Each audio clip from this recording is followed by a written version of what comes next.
In the south of modern Iraq, between the Tigris and Euphrates rivers, a mysterious people, the Sumerians, settled almost 7,000 years ago.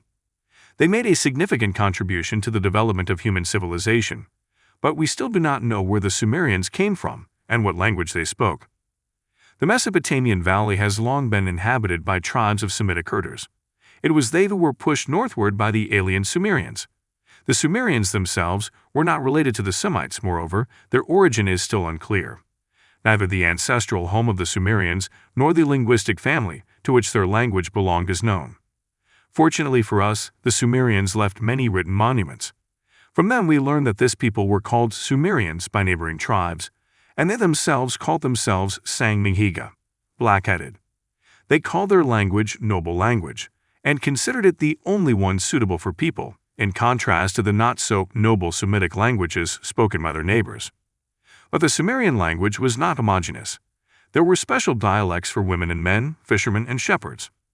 How the Sumerian language sounded is unknown to this day.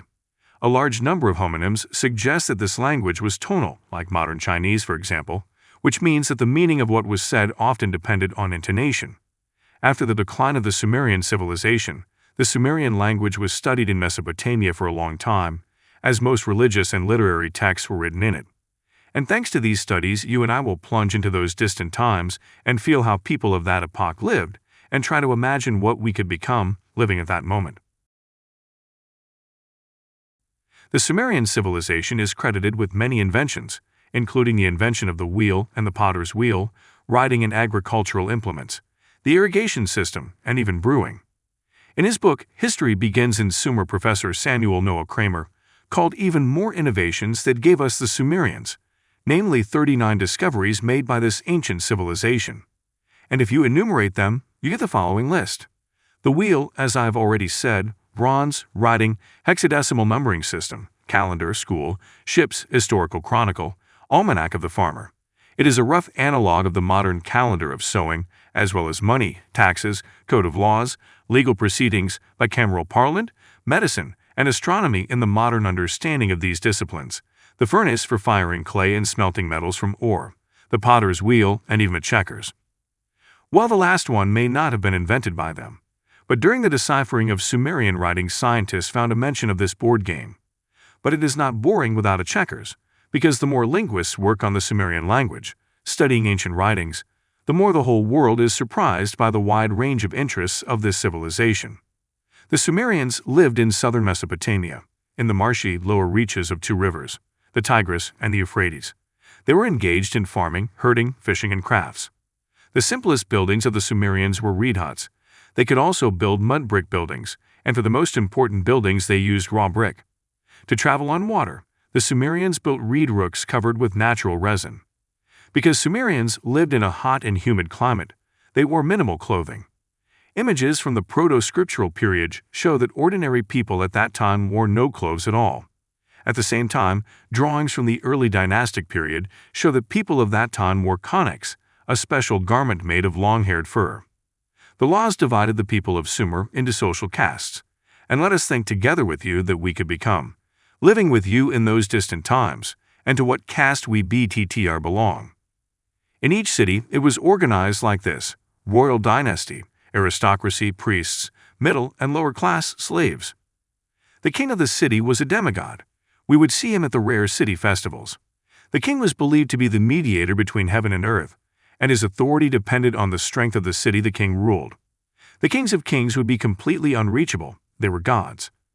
These are the ones who ruled all of Sumer, such as the dynasty of Sargon of Akkad or the last dynasty of Ur. In the history of Sumer, there are unique cases when, in the hardships of wars and devastation, kings became ordinary people, such as cupbearers and even carpenters. The aristocracy was formed from the ancient Sumerian clans and military. To get there, one should be born that way or cover oneself with unfading glory and feats.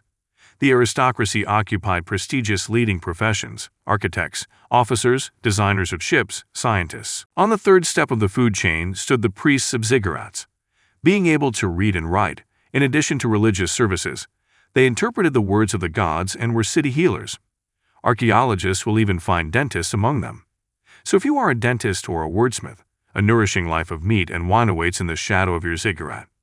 On the fourth step, there was a large middle class, simple people from the people, who became rich by their own wit and ingenuity.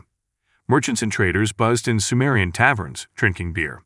Those who could read and write, scribes, received good wages in the palace, schools, and ziggurats. Scribes were in high demand everywhere.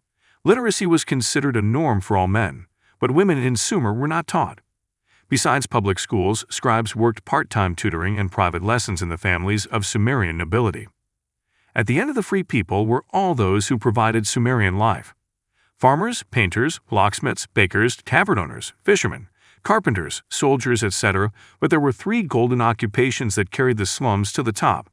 They were prostitutes, perfumers, and jewelers, extremely sought-after professions in the palaces, guaranteed a decent future. Slaves were at the bottom of everyone's list. They became captives, or Sumerians, sold for debt who refused to give up their freedom. Being a slave was not so bad. Bright slaves became accountants, nannies, farm managers, or directors. At the mercy of the master, a slave could buy freedom or receive it from him as a gift. Modern researchers believe that the Sumerians' way of life is in many ways similar to that of the modern inhabitants of southern Iraq, the Marsh Arabs. Even modern reed buildings of the latter resemble the structures depicted on Sumerian artifacts. In the middle of Xth century, anthropological studies of bone remains from Sumerian burials were conducted. Based on the results of this analysis, scientists have come to the conclusion that the appearance of the inhabitants of these territories to the present day has not changed much. According to scientists, Sumerians should be attributed to the Mediterranean type of Caucasoid race, which is typical of modern Arabs. That is, if the Sumerians lived today, they would belong to the Arab peoples. This is how the Sumerian people lived 6,000 years ago.